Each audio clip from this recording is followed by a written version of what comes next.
ከ5 ዓመት በኋላ አይፒኤስ ሚስቱ ወደ ባሏ ጎጆ መጣች። እውነቱን ካወቁ በኋላ መላው መንደር ደነገጠም። ሰላም የሰባቴ ሲኒማ ቤተሰቦች፣ ታሪኩ የሚጀምረው በሁለት ጥንዶች ልብ በሚሰብሩ ንግግሮች ነው። አንጀሊ ከ5 ዓመት በፊት ትቼው ሄጄ ነበር፣ ነገር ግን ዛሬ እውነቱ ሲገለጥ በራስ ያፈርኩ ትላለች።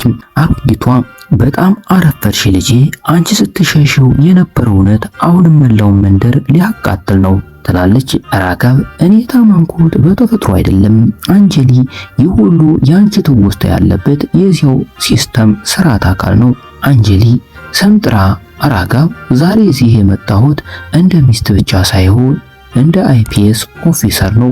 በዚህ ጊዜ ግን ማንም አያመልጥም ትላለች። እንዴት ያለ አስደናቂና ውጥረት የነገሰበት መጀመሪያ ነው። ከዚህ በኋላ ታሪኩ ወደ መንደሩ ማለዳ ይመልሰናል። በመንደሩ ላይ የወጣው የማለዳው የመጀመሪያው የፀሐይ ብርሃን ልክ አንድ ሰው ብርሃን ቀስ አድርጎ መሬት ላይ እንዳወረደው ሁሉ ውብ በሆነ ሁኔታ ይንጸባረቅ ነበር። ከእርሻ ቦታዎች የሚመጣው የጭቃ አፈር መዓዛ፣ ከሩቅ የሚሰማው የበሬዎች ቃጭል ድምፅ እና ከቤቶች የሚመጣው ቀጭን ጢስ ሁሉንም ነገር ሰላማዊ መደበኛ ቀን አስመስሎት ነበር። ነገር ግን የዚያ መንደር ሰላም ረጅም ሰዓት የሚቆይ አልነበረም። ድንገት በዚያ ባልተሰራው አቧራማ መንደር ላይ በከፍተኛ ፍጥነት እየበረረች የመጣች አንዲት ነጭ የመንግስት መኪና ሙሉውን አካባቢ አየር ቀየረችው። ከመኪናው በላይ ያለችው ሰማያዊ መብራት ብልጭ ድርግም ትል ነበር። መኪናዋ የመንደሩ መካከለኛ ቦታ ላይ ቆመች። ህዝቡ ሁሉ በድንጋጤ ማየት ጀመረም። ትናንሽ ልጆች ወዲያውኑ መኪናዋን ከበቧት። ምክንያቱም እንዲህ አይነት መኪና በመንደራቸው ማየት የተለመደ አልነበረም። ሰዎቹ እዩት፣ የመንግስት መኪና ነው፣ ትልቅ ባለስልጣን መጥቷል እያሉ ከቤታቸው ጎንበስ ብለው ማየት ጀመሩ። ሴቶቹ መጋረጃቸውን ገለጥ አድርገው፣ አረጋውያኑም መነጥራቸውን አስተካክለው ይመለከቱ ነበር። የመኪናው በር ቀስ ብሎ ተከፈተ። ከዚያም አንዲት ሴት ወረደች። እጅግ ንጹህና የተተኮሰ የፖሊስ ዩኒፎርም የለበሰች፣ በትከሻዋ ላይ ኮከቦች የሚበሩባት፣ ፊቷ ላይ ከፍተኛ ቁም ነገርና አይኖቿ ውስጥ ማንም ሰው በቀላሉ ሊያነበው የማይችል ከባድ ሸክም የበዛባት ሴት ነበረች። እሷ አይፒኤስ አንጀሊ ራትወር ትባላለች። ስሟን ሲሰሙ ትላልቅ ወንጀለኞች እንኳ የሚንቀጠቀጡላት ጀግና ናት። ነገር ግን ዛሬ በፊቷ ላይ ያ መደበኛ ጥንካሬ አልነበረም። ልክ በውስጧ የተሰበረ ነገር እንዳለ ያስታውቃል። አንጀሊ ወደ ግራና ቀኝ እንኳ አላየችም። አይኖቿ በአንድ አቅጣጫ ብቻ ተተክለው ነበር። እሱም በመንደሩ ዳርቻ ላይ ወደምትገኘው አንዲት አሮጌ ጎጆ ነበር። የጭቃ ግድግዳ ያላት፣ በላይዋ ላይ ፕላስቲክ ሸራ የተደረገባትና ፊት ለፊቷ የተሰበረ ቃሬዛ አልጋ የተቀመጠባት ምስኪን ጎጆ። ያ ቦታ የሷ ታሪክ የተቀበረበት የቀድሞ ባሏ ራጋብ የሚኖርበት ቦታ ነበር። ከ5 ዓመት በፊት የአንጀሊና የራጋብ ታሪክ ልክ እንደ ፊልም ታሪክ ነበር። በአንድ በኩል ከፍተኛ ምኞት እና ስኬት ያላት አይፒኤስ ኦፊሰር፣ በሌላ በኩል ደግሞ እጅግ ቅንና ታማኝ የሆነ ተራ ገበሬ ወጣት። ሁለቱ የተለያየ ዓለም ነበራቸው፣ ነገር ግን ልባቸው ተሳስሮ ነበር። መጀመሪያ ላይ ሁሉም ነገር ውብ ነበር። የራጋብ ቅንነት ለአንጀሊ ሰላም ይሰጣት ነበር። የአንጀሊ ጥንካሬ ደግሞ ለራጋብ ኩራትን ይፈጥርለት ነበር። ነገር ግን ጊዜ ያለፈ ሲሄድ ልዩነቱ በግልጽ መታየት ጀመረ። የአንጀሊ ስራ የበዛበት ህይወቷ፣ የእሷ ዲስፕሊንና የራጋብ በስሜት የተሞላው የተረጋጋ ባህሪ ሊጣጣሙ አልቻሉም። በትናንሽ ነገሮች ይጀመሩ የነበሩ ክርክሮች ወደ ትልቁ ጠብ ተቀየሩ። አንቺ ለኔ ጊዜ የለሽም፣ አንተ ደግሞ የኔን ኃላፊነት አታውቅም የሚሉ ቃላት የዕለት ተዕለት ኑሯቸው ሆነ። በመጨረሻም አንድ ቀን ሁሉም ነገር አበቃ። አንጀሊ የማፋታት ውሳኔ ወሰደች። ራጋብ ግን ምንም አይነት ጠብ አልፈጠረም። ዝም ብሎ እንዲህ አላት፣ በእኔ ምክንያት አንቺ ወደ ኋላ የምትቀሪ ከሆነ እኔ ራሴ ከህይወትሽ እርቃለሁ። እሱም በተናገረው መሰረት አደረገ። ከተማዋንና ሁሉንም ነገር ትቶ ወደዚህ መንደር ተመለሰም። አንጀሊ ጊዜ ሁሉንም ነገር ያከማል ብላ አስባ ነበር። ነገር ግን 5 ዓመት አለፉ። በእያንዳንዱ ቀን ግን በውስጧ ያለው ባዶነት ይበልጥ እየሰፋ ሄደ። ዛሬ የመጣችው ያንን ባዶነት ለመሙላት ነበር። አንጀሊ ቀስ እያለች ወደ ጎጆዋ ተጠጋች። እያንዳንዱ እርምጃዋ በጣም ከባድ ነበር። የልቧ ትርታ ራሷ እስኪሰማት ድረስ ይፈጥን ነበር። ጎጆ ጋር ስትደርስ በሩ ላይ ቁልፍ ተቆልፎ አየች። በአቅራቢያው የደረቁ የተቀደዱ ልብሶች፣ የተሰበረ ባልዲ እና ታላቅ ጭርታ ብቻ ነበር ያለው። እሱ እዚህ የለም ማለት ነው አለች ለራሷ። በዚያ በአቅራቢያ አንዲት አሮጌ ሴት ተቀምጣ ነበር። አንጀሊ ወደ እርሱ ጠጋ ብላ እናቴ ይህ የራጋብ ቤት ነው ስትል ጠየቀቻቸው። አሮጊቷም በትኩረት አይተዋት አዎ የሱ ነው፣ ለመሆኑ አንቺ ማነሽ አሏት። አንጀሊ ለጥቂት ሰከንዶች ዝም አለች። ጉሮሮ አደረቀ። ከዚያም ቀስ ብላ እኔ ሚስቱ ነበርኩ አለች። አሮጊቷ ደነገጡ። ኦ አንቺ ያቺ የከተማዋ ነሽ አሏት። አንጀሊ አንገቷን ደፋች። አሮጊቷም በከባድ ሐዘን እንዲህ አሏት፣ በጣም አረፈድሽ ልጄ። ይህ ቃል የአንጀሊን ልብ አደማው። ለምን ምን ሆነ እሱ የት ነው ስትል በደመ ነፍስ ጠየቀች። አሮጊቷም ለሁለት ወራት ያህል ታሞ ነበር፣ ብቻውን ነው የወደቀው፣ ራሱ መድኃኒት ይገዛል፣ ራሱ ያስተናግዳል አሏት። አንጀሊም በእንባ ተሞልታ ታዲያ ለምን አልነገረኝም ስትል አሮጊቷ በምሬት አንቺ ለሱ እድ ሰጥተሽው ነበር እንዴ አሏት። ይህ ቃል ልክ እንደ ጦር ልቧ ውስጥ ተሰካ። ዛሬ ጠዋት ወደ ሆስፒታል ሄዷል አሏት። ይህንን እንደሰማች አንጀሊ ወዲያውኑ ዙራ ወደ መኪናዋ ሮጠች። ለሹፌሩ አሁኑ ሆስፒታል ንዳ አለችው። በመንገድ ላይ ሁሉ በዓይኖቿ ፊት የሚመጣው የራጋብ ፊት፣ የዋህ ፈገግታውና ያ እኔ ራሴ እረቃለሁ የሚለው የመጨረሻ ቃል ብቻ ነበር። ሆስፒታል እንደደረሰች በቀጥታ ወደ ውስጥ ገብታ ራጋብ የተባለ ታካሚ የት ነው ስትል ጠየቀች። ነርሷም አልጋ ቁጥር 12 አለቻት። የአንጀሊ እርምጃዎች ፈጠኑ። ወደ አልጋ ውስጥ ስትቃረብ ፍርሃቷ እየጨመረ መጣ። በመጨረሻም ቆመች። ከፊቷ ያለው አልጋ ላይ የተኛ ሰው ራጋብ ነበር። ነገር ግን እሱ የድሮ ራጋብ አልነበረም። በጣም ከመክሳቱ የተነሳ ሰውነቱ አልቋል። ፊቱ ደርቋል። አይኖቹ ተዘግተዋል። ልክ ህይወት ቀስ በቀስ ከውስጡ እየወጣች እንደሆነ ያስታውቃል። አንጀሊ ራሷን አጠንክራ ቀስ ብላ ራጋብ ስትል ጠራችው። ራጋብ ቀስ ብሎ አይኖቹን ከፈተ። አንጀሊን ሲያያት በአይኖቹ ውስጥ እንባ መጣም። ነገር ግን ምንም አይነት የንዴት ስሜት አልነበረውም። ዝም ብሎ ተቀብላት መጣሽ አላት በደካማ ድምፅ። አንጀሊ ተሰባብራ ማልቀስ ጀመረች። በጣም አረፈድኩ አይደል ስትል እሱ ግን ቀጭን ፈገግታ አሳይቶ አይ መጣሽ እኮ እሱ ብቻ ይበቃል አላትም። አንጀሊ አጠገቡ ተቀምጣ ያንን ፍጹም የቀዘቀዘ እጁን ያዘች። ለምን አልነገርከኝም ስትል በሚንቀጠቀጥ ድምፅ ጠየቀችው።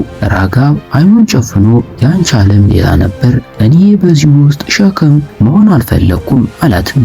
ነገር ግን በመቀጠል ራጋብ ታሪኩን ሙሉ በሙሉ የሚቀይር አንድ አስደንጋጭ ቃል ተናገረም። አንጀሊ እስካሁን አንቺ የማታውቂው ብዙ የተደበቀ ነገር አለ። እውነቱ በጣም ከባድ ነው። አንጀሊ እጁን አጥብቃ ይዛ ዛሬ ሁሉንም ነገር ትነግረኛለህ አለችው። ራጋብ አንቺ ትፈሪ ይሆናል፣ ነገር ግን ይህ እውነት መላውን መንደር ያናውጠዋል አላትም። በሆስፒታሉ ክፍል ውስጥ የፀሐይ ብርሃን ቢኖርም ከባቢ አየሩ ልክ ጊዜ እንደቆመ ያህል ጭምት ነበር። አንጀሊ የራጋብን እጅ እንደያዘች ራጋብ አሁን መደበቅ የለም፣ እውነቱን ሁሉ ማወቅ ፈልጋለሁ አለችው። ራጋብ አይኑን ከፈተ። በውስጡ ከባድ ድካም ቢኖርም አንድ ትልቅ ውሳኔ ወሰነ። እሺ ሁሉንም ነገር እነግርሻለሁ፣ ነገር ግን ይህንን ከሰማሽ በኋላ የድሮ አንጀሊ ሆነሽ አትቀሪም አላት። እሷም እኔ ቀድሞውኑ ተቀይሬያለሁ አለችው። ራጋብ መናገር ጀመረ። ይህ ሁሉ የጀመረው ከ5 ዓመት በፊት ነው። አንቺ በስራሽ ትልቅ ደረጃ ላይ በነበርሽበት ሰዓት አንጀሊ በትኩረት ማዳመጥ ጀመረች። አንቺ የደረጃ እድገት ልታገኝ ጥቂት ሲቀርሽ በአንቺ ላይ አንድ ትልቅ ክስ እየተዘጋጀ ነበር። አንጀሊ ደነገጠች። ክስ? ግን ለእኔ የደረሰኝ ምንም ነገር የለም ስትል ራጋብ ግን ምክንያቱም ያ ክስ መቼም ቢሆን እንዳይመሰረት እኔ ስላደረኩት ነው አላት። የአንጀሊ ቅንድቦች ተሰበሰቡ።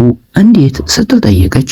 ራጋብ በዚህ አካባቢ የነበሩ ትላልቅ ባለሀብቶች፣ መሬት ቀማኞች፣ ፖለቲከኞችና አንቺ ምርመራ እያደረግሽባቸው የነበሩ 2 ትላልቅ የፖሊስ መኮንኖች በጣም ፈርተው ነበር። አንቺ ወደ ከቀጠልሽ ጨዋታቸው እንደሚያበቃ ስላወቁ ሊያስቆሙሽ አቀዱ። በአንቺ ላይ የሐሰት የሙስና ክስ አዘጋጁ። ያ ክስ ደግሞ ጠንካራ እንዲሆን የቅርብ ሰው ምስክርነት አስፈለጋቸው አላትም። አንጀሊም የማን ምስክርነት ስትል ራጋብ የኔን አላትም። ይህንን ስትሰማ የአንጀሊ ልብ በአፍታ የመታች ይመስል ቆመች። ያንቺው ባል በአንቺ ላይ ከመሰከረ ማንም በክሱ ላይ አይጠራጠርም ነበር። ራጋብ በመቀጠል እነሱ እኔን ጠርተው አብራሩልኝ፣ አስፈራሩኝ።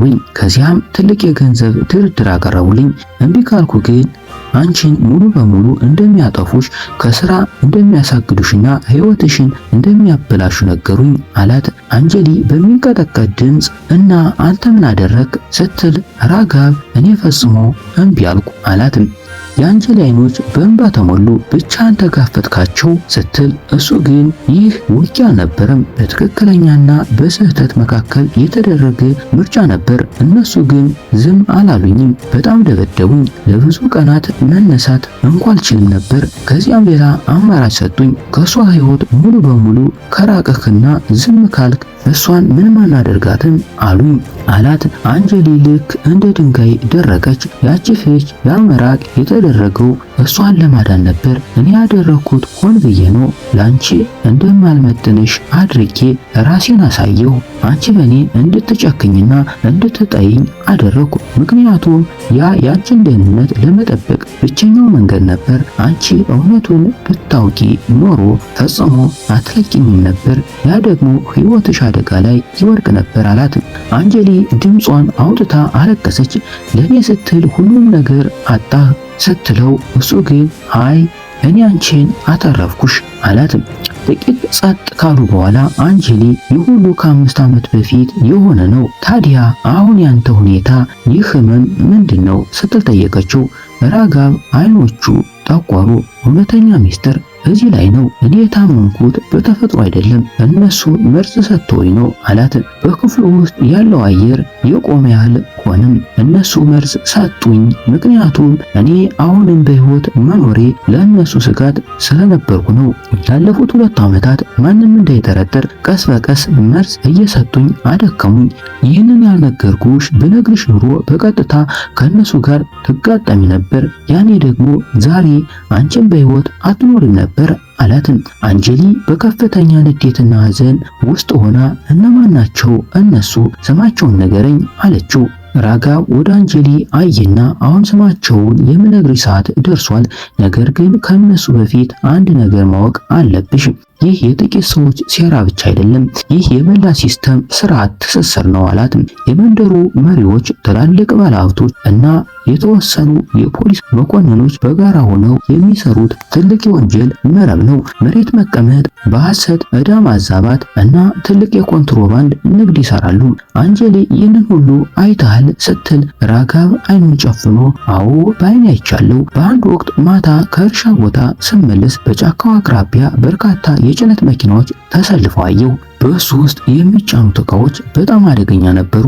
መሳሪያዎች፣ ህገወጥ አልኮል እና የሰዎች ዝውውር ጭምር ነበር። በዚህች ምሽት እነሱ እኔን አዩኝ። ከዚያ በኋላ ነው ህይወቴ ሙሉ በሙሉ የተቀየረው። አንጀሊ ይህ ውጊያ አሁን የኔ ብቻ አይደለም አላትም። አንጀሊ የራጋብን አይኖች ተመለከተችና አዎ አሁን ይህ የእኔም ውጊያ ነው አለችው። ራጋብ ቀስ ብሎ ፈገግ አለ። ነገር ግን በአይኖቹ ውስጥ ፍርሃት ነበር።